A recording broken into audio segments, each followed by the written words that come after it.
Channel. আশা করি সবাই ভালো আছো। আজকে আমি তোমাদের পড়াবো ধ্বনি পরিবর্তনের নিয়মগুলো।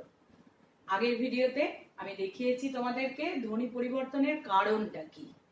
আজকে আমরা পড়ব যে ধ্বনি পরিবর্তনের নিয়মগুলো কি কি। কেমন? যেহেতু ধ্বনি পরিবর্তন বিভিন্ন কারণে হয়, তাই ধ্বনি পরিবর্তনের নিয়মগুলো কিন্তু নানা রকম। কি কি না সেগুলো আমরা এক এক করে লিখি। প্রথমেই স্বরধ্বনি দিয়ে শুরু করি, যে স্বরধ্বনিতে কি কি নিয়মের পরিবর্তন বা নিয়মগুলো হয়। দেখো, স্বরধ্বনি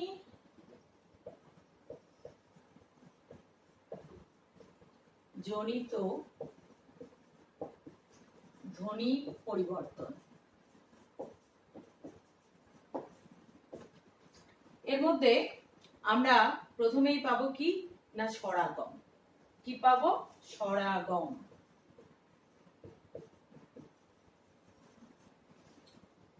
স্বর, স্বর মানে কি?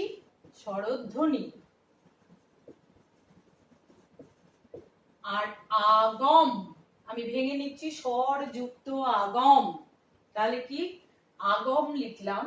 আগম মানে হচ্ছে আগমন। আগম শব্দের অর্থ কি? আগমন, অর্থাৎ স্বরধ্বনির আগমন ঘটবে। কোথায় কোথায় ঘটতে পারে? কোনো একটা শব্দের শুরুতে হতে পারে, মাঝখানেও হতে পারে, শেষেও হতে পারে। তাহলে কি কি বললাম? শুরু, মাঝখানে আর শেষে। তাহলে সেই অনুযায়ী স্বরাগমকে আমরা তিনটি ভাগে ভাগ করব। কি কি? আদি স্বরাগম, মধ্য স্বরাগম, অন্ত স্বরাগম। দেখো, আমি একটু বোর্ডটা লাগবে বলে পুরো অংশটা মুছে নিচ্ছি। আদি স্বরাগম, আমি বললাম স্বরাগমকে আমরা তিনটে পার্টে ভাগ করব।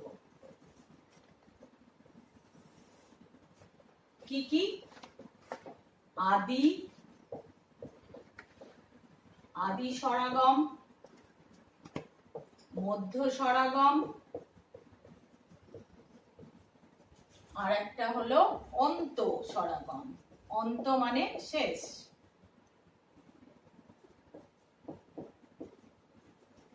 উদাহরণ দিয়ে দিয়ে আমরা ব্যাখ্যা করতে করতে যাই। আদি স্বরাগম, তোমরা প্রত্যেকে স্কুলে আসো রোজ, কিন্তু প্রত্যেকে স্কুল কথাটা বলো না।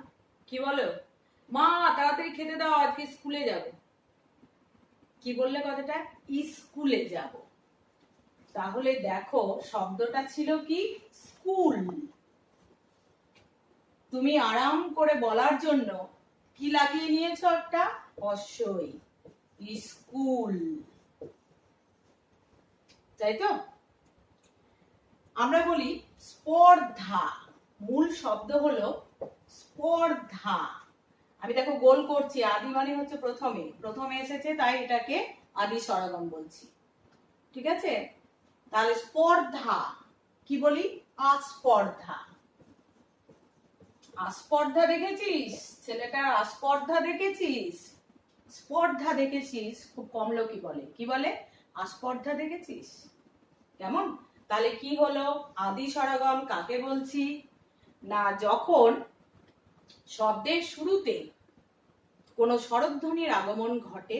উচ্চারণে কেন এটা ঘটে? না আরামের জন্য, সুবিধার জন্য। তাহলে কি বলবো সংজ্ঞায়? উচ্চারণের সুবিধার জন্য যখন কোনো শব্দের আদিতে বা প্রথমে স্বরধ্বনির আগমন ঘটে, তাকেই বলা হচ্ছে আদি স্বরাগম। আশা করি একদম পরিষ্কার, কোনো মুখস্থ বিদ্যার যাবে না, পরিষ্কার মানে বুঝে বুঝে করবে। নেক্সট চলে যায় মধ্য স্বরাগম। মধ্য স্বরাগমটা একটু স্টার দিচ্ছি এই কারণেই যে মাঝখানে স্বরধ্বনির আগমন ঘটবে। জন্ম, জনম, কর্ম, করম। আমি একটাকে ভাঙছি, দেখো জন্মটাকে ভাঙছি। যদি শব্দের মধ্যে যে ধ্বনিগুলো একজোট হয়ে বসে অর্থ প্রকাশ করেছে, এটাকে যদি আমরা ভেঙে নিই, বিশ্লেষণ করি, কি দাঁড়ায় দেখো। জ, জয়ের সঙ্গে কি আছে? অ। আর দন্ত ন এবং ম একসঙ্গে যুক্ত হয়ে আছে, তাই তো? যুক্ত ব্যঞ্জন, এটাকে কি বলছি? যুক্ত ব্যঞ্জন। ঠিক আছে? জন্ম, অ শেষে উচ্চারণ হয়েছে কি? অ। এটাকে কিভাবে ভেঙেছি আমরা? দেখো, ভালো করে তাকিয়ে দেখো। বর্গীয় জ, অ এলো, ন, ন এলো, নয়ের সঙ্গে কি এলো? অ এলো, তারপরে ম, আবার অ এলো। তাহলে দেখো, এই দন্তন্য এবং ম এটা যুক্ত ব্যঞ্জন বর্ণ ছিল ঠিক আগেই, যুক্ত ছিল, তাকে ভেঙে মাঝখানে কি নিয়ে এসেছি? অ। অটা কি? স্বরধ্বনি। অটা হলো স্বরধ্বনি। তাহলে কি হয়েছে না, মাঝখানে স্বরধ্বনির আগমন ঘটেছে। কেন ঘটলো? এক হচ্ছে সুবিধা, যুক্তাক্ষর বলার চেয়ে এই উচ্চারণটা করা অনেক সুবিধা। আর কি মাধুর্য, খুব শুনতে লাগছে। দেখো, জন্ম, জনম, কর্ম, করম, ধর্ম, ধরম, ভক্তি, ভকতি, হর্ষ, হরস। কেমন? এই যে মাধুর্য এবং সুবিধা, এই দুটো কারণে যুক্ত ব্যঞ্জন বর্ণকে ভেঙে মাঝখানে স্বরধ্বনি নিয়ে আসার যে নিয়ম, তাকেই বলা হচ্ছে মধ্য স্বরাগম। কেন স্টার্ট দিয়েছিলাম না, এই নিয়মটার আরো দুটি নাম আছে। কি কি? একদম খুব ভালো করে লিখবে এখানে। 1 নম্বরে বিপ্রকর্ষ, মধ্য স্বরাগমকে বলা হয় বিপ্রকর্ষ, এবং 2 নম্বর হচ্ছে স্বরভক্তি। স্বরধ্বনির প্রতি ভক্তি বা ভালোবাসা আছে বলে যুক্ত ব্যঞ্জন বর্ণ ভেঙে মাঝখানে স্বরধ্বনি নিয়ে আসার নিয়ম, তাই এটাকে আমরা বলি স্বরভক্তি। কেমন? তাহলে মধ্য স্বরাগম বা বিপ্রকর্ষ বা স্বরভক্তি কাকে বলে আশা করি বুঝতে পেরেছো, কোনো অসুবিধা নেই। এইদিকে তাকাবে, যুক্ত ব্যঞ্জন বর্ণকে ভেঙে মাঝখানে কি এসেছে? একটা স্বরধ্বনি এসেছে। ঠিক আছে? নেক্সট চলে যাচ্ছি আমরা অন্ত স্বরাগম। অন্ত স্বরাগম, অন্ত মানে কি বললাম? শেষ। তাহলে শেষে কিভাবে হচ্ছে একটা উদাহরণ দেখি আমরা অন্ত স্বরাগমে। ধরো, তোমাদেরকে আমি ক্লাসে বললাম, যাও বেঞ্চ গুলো সাজিয়ে নাও। আমরা নিজেরাও কিন্তু বলি না, কি বলি? বেঞ্চি গুলো সাজিয়ে নাও। মূল শব্দটা হচ্ছে বেঞ্চ, তার সঙ্গে আমরা কি যোগ করেছি? উচ্চারণের সুবিধার জন্য একটা হস্যই যোগ করে নিয়েছি। দেখো তাকিয়ে, এই হস্যইটা কিন্তু ছিল না। তাহলে শব্দের শেষে এখানে মাঝখানে দেখতে লাগছে, কিন্তু উচ্চারণ করার সময় খেয়াল রাখতে হবে কোথায় উচ্চারণ করছি। বেঞ্চি, ই, ঠিক আছে? শেষে উচ্চারণ করছি। সত্য, এই তুই সত্য কথা বলিস না, ও সত্যি কথা বলে না। তাহলে সত্য কথা বলে না আমরা অনেকেই বলি না, কি বলি? সত্যি কথা বলে না। বাচ্চাটা খুব দুষ্ট, দুষ্ট কথাটা কজন ব্যবহার করি আমরা? সবাই বলি, এই বাচ্চাটা খুব দুষ্টু।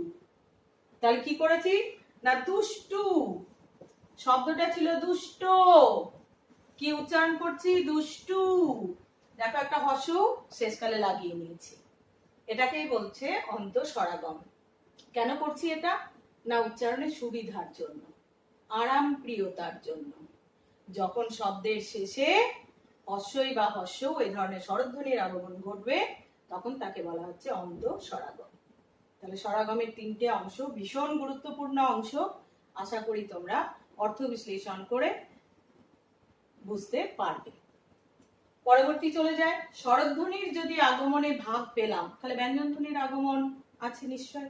তাহলে এবার সেখানে চলে যায়। তাহলে আমাদের নেক্সট বা পরবর্তী অংশ কি?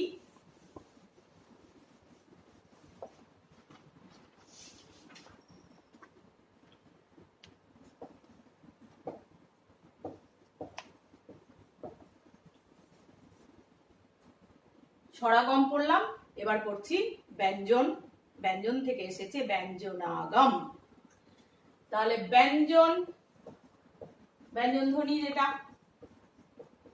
আর আগম মানে কি, এখান থেকে নিচ্ছি আগম মানে হলো আগমন, আসা। তাহলে এর ক্ষেত্রেও তিনটে ভাবে আসতে পারে, আদিতে, মধ্যে, অন্তে। তাহলে এখানেও চলে যায় তিনটে পার্ট আমরা, একটা হলো আদি, মধ্য আর অন্ত। আদি ব্যঞ্জনাগম সবগুলোতে তাই, আমি আর লিখছি না। আদি ব্যঞ্জনাগম কি হবে না, এখানেও তাই, যে কোনো শব্দ হয়তো উচ্চারণ করতে গিয়ে আমরা কি করি, কোনো কারণবশত বা সুবিধার জন্য হোক বা বিশিষ্ট কারণে আমরা শব্দের শুরুতেই কি করি, একটা ব্যঞ্জন ধ্বনি নিয়ে আসি। অধিকাংশ ক্ষেত্রে স্বরধ্বনি যুক্ত যে শব্দগুলো, সেই ক্ষেত্রে এগুলোর প্রয়োগ হয়। কিন্তু মনে রাখবে, এটাতে স্টার দিচ্ছে এই কারণে, মনে রাখবে যে আদি ব্যঞ্জনাগমের প্রয়োগ বাংলা ভাষায় কিন্তু খুব একটা নেই, ভীষণ কম। যেমন ধরো উজু, সেটাকে আমরা বলি রুজু। এই যে বর্গীয় জ, এই হস্যটা প্রথমে দেখো ছিল, সেটা নিচে চলে গেল, রয়ের আগমন ঘটলো, কেমন। তারপর ধরো উপাধ্যায় থেকে ওঝা শব্দটা এসছে, কেমন। আমি মূল শব্দ সবগুলোর যাচ্ছি না। উপাধ্যায় থেকে এসেছে ওঝা, ওঝা থেকে এসছে রোজা। অনেকে ওঝা না বলে কি বলে, রোজা। তাহলে ও ছিল, দেখো ওটা আকার ওকার হিসেবে থেকে গেছে, এসেছে কে, র এসেছে, কেমন। কিন্তু মনে রাখবে যে আদি ব্যঞ্জনাগম বাংলা ভাষায় খুব একটা নেই। নেক্সট চলে যায় আমরা মধ্য ব্যঞ্জনাগম।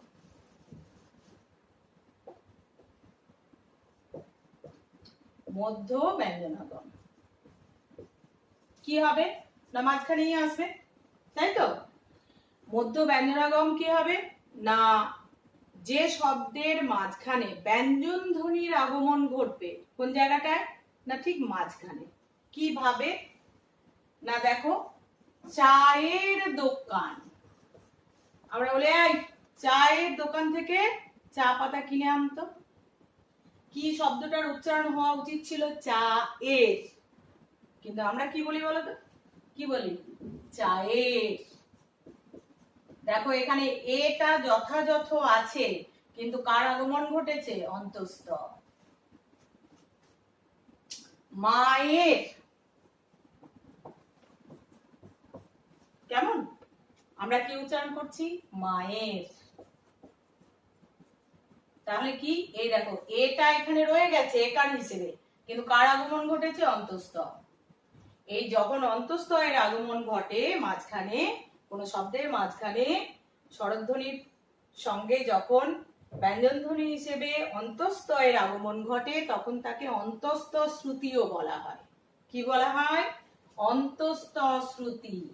তোমরা যেমন মধ্য স্বরাগমে স্বরভক্তি বিপ্রকর্ষে নামগুলো পেয়েছো, তেমনি মধ্য ব্যঞ্জনাগমে মাথায় রাখবে অন্তঃস্থ শ্রুতি। এখানে আরো অনেক কিছু পাবে, যেমন আমাকে এগুলো মুছতে হবে একটু। মধ্য ব্যঞ্জনাগমে দেখো মূল শব্দ হচ্ছে বানর। এবার অমনোযোগিতার কারণে সে ভালো করে না শুনে নিজের ইচ্ছে মতো একটা লাগিয়ে নিয়ে বলছে বান্দর। কি বলছে, বান্দর। আর বর্তমানে আমরা কি বলি, বাঁদর। নটা আছে কিন্তু চন্দ্রবিন্দু হয়ে চলে গেছে। তাহলে এগুলো একটাও ছিল না, দটা কি ছিল এখানে, ছিল না। তাহলে কি করেছি না, এখানে দটাকে মানুষ অমনোযোগিতার কারণে নিয়ে এসেছে বান্দর। আর এখন কি বলছি, সেই নটা চন্দ্রবিন্দু হয়ে গেছে আর দটাই থেকে গেছে, কেমন। এটাকে বলা হচ্ছে মধ্য ব্যঞ্জনাগমের উদাহরণ হিসেবে আমরা বলতে পারি। আর বেশি এখানে হ শ্রুতি, ব শ্রুতি অনেক কিছু রয়েছে, কিন্তু অন্তঃস্থ শ্রুতিটাই পড়ো আর উদাহরণ হিসেবে মনে রাখো। বাকিটা পরে যখন হবে তখন আমি আবার এগুলো বলবো। নেক্সট চলে যাচ্ছি অন্ত ব্যঞ্জনাগমে। অন্ত ব্যঞ্জনাগম, অন্ত মানে শেষ বলেছি, যেমন শেষে আসবে। আমরা বলি নানা কাজে আমি ব্যস্ত, কিন্তু এই নানাটা বলতে গিয়ে আমরা কি বলি নানান কাজে ব্যস্ত। দেখো একটা লাগিয়ে নিলাম, নানান কাজে ব্যস্ত, দেখো এই নটা আমি যোগ করেছি, তাই তো। তারপর হয়তো আমি বললাম, আমি নিজে খুব শব্দটা ব্যবহার করি, তোমাদের সঙ্গে বলছি, যেমন খোকা, খোকা এই শব্দটার কথা বলছি না, খোকন, তাই তো। বাবা, অনেকেই নিজের পুত্রকে আদর করে ডাকে বা কন্যাকে আদর করে ডাকে বাবান। কেমন আদর বা প্রশ্রয় দিতে গিয়ে একটা ন যোগ করে নিল। এইভাবে ধ্বনির পরিবর্তন এখানে ঘটেছে, অর্থাৎ ব্যঞ্জনাগম হয়েছে, অন্ত ব্যঞ্জনাগম একে আমরা বলছি। নেক্সট, তাহলে আগমন দেখলাম, সেরকম নিশ্চয় লোপও আছে, যার আবাহন আছে তার বিসর্জনও আছে। তাহলে কি না আগমন দেখেছি, এবার আমরা লোপ দেখব। চলে যাই ধ্বনি লোপ।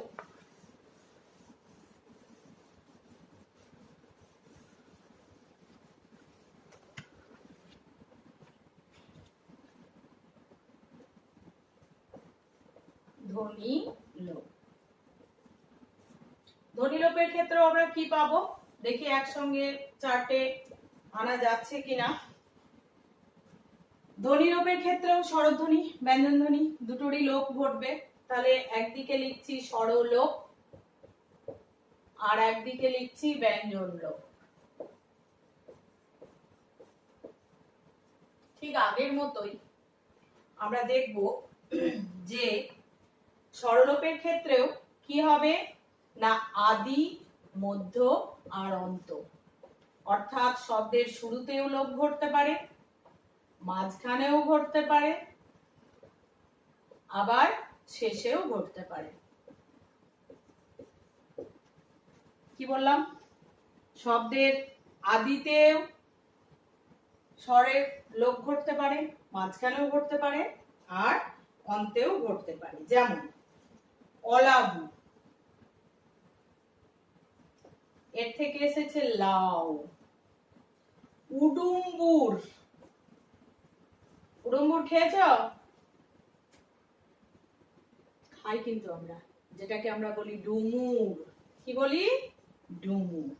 তাহলে কি হয়েছে দেখো, শুরুতে লোপ পেয়েছে, কি কি লোপ পেল এখানে? অলাবু, দেখো অ নেই, লাবু পরে ব লোপ পেয়ে গিয়ে কি উচ্চারণ হয়েছে? শুধু লাউ। কেমন? এখানেও দেখো ব নেই, কিন্তু শুরুর আগে হর্ষটা ডুম্বুর ছিল, তারপরে ধীরে ধীরে উচ্চারণে পার্থক্য এসেছে, পরিবর্তন এসেছে, ধীরে ধীরে কি হয়ে গেছে? ডুম্বুরটা হয়ে গেছে ডুম্বুর। কেমন? নেক্সট দেখো মধ্য স্বরলোপ। মধ্য স্বরলোপে কি হচ্ছে?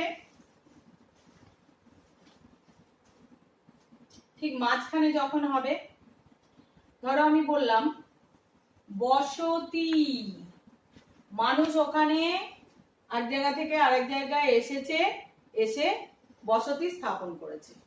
তাহলে বসতি কে আমরা অনেকেই বলি বস্তি। কি বলি? বস্তি।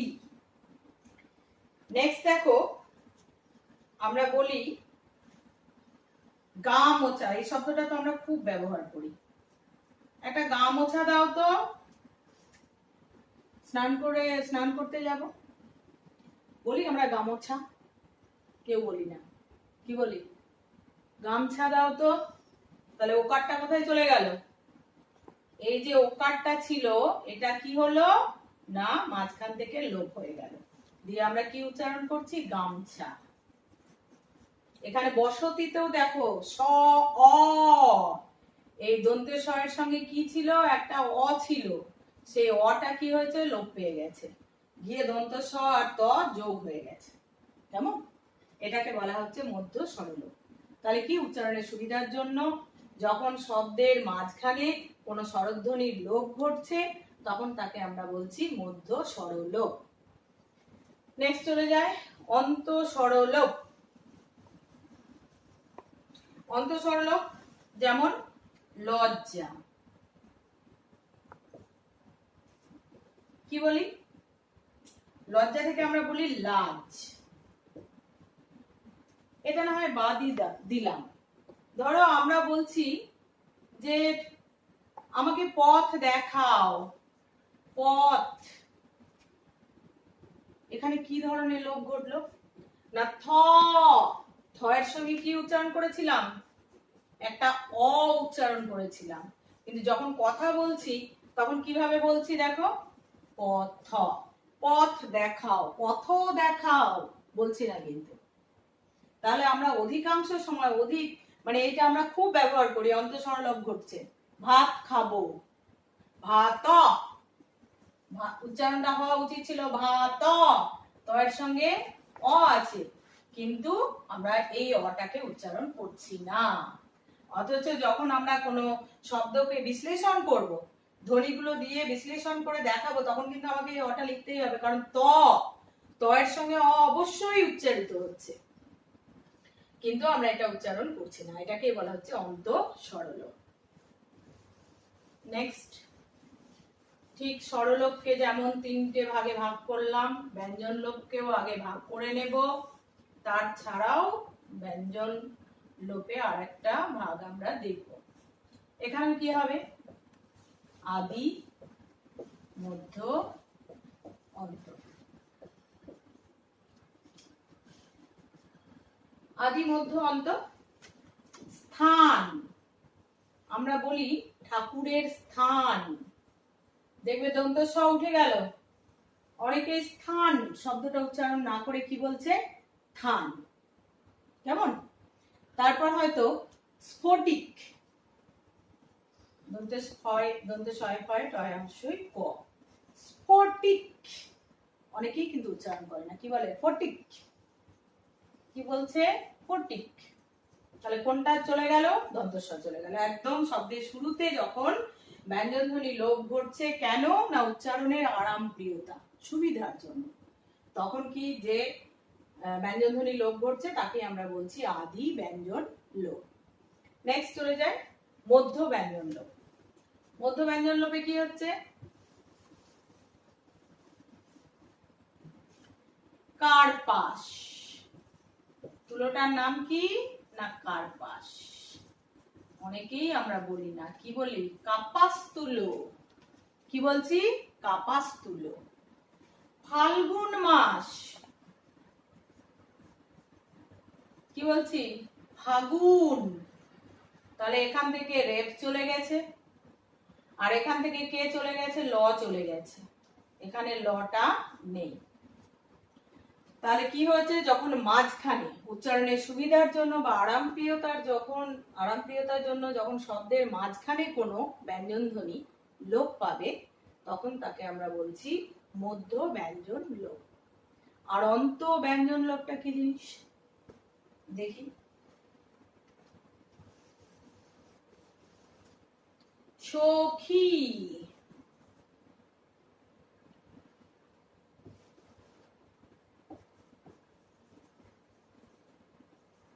সই, দধি, দই। কি হলো? এখান থেকে ধ চলে গেছে, এখান থেকে কে চলে গেছে? খ চলে গেছে।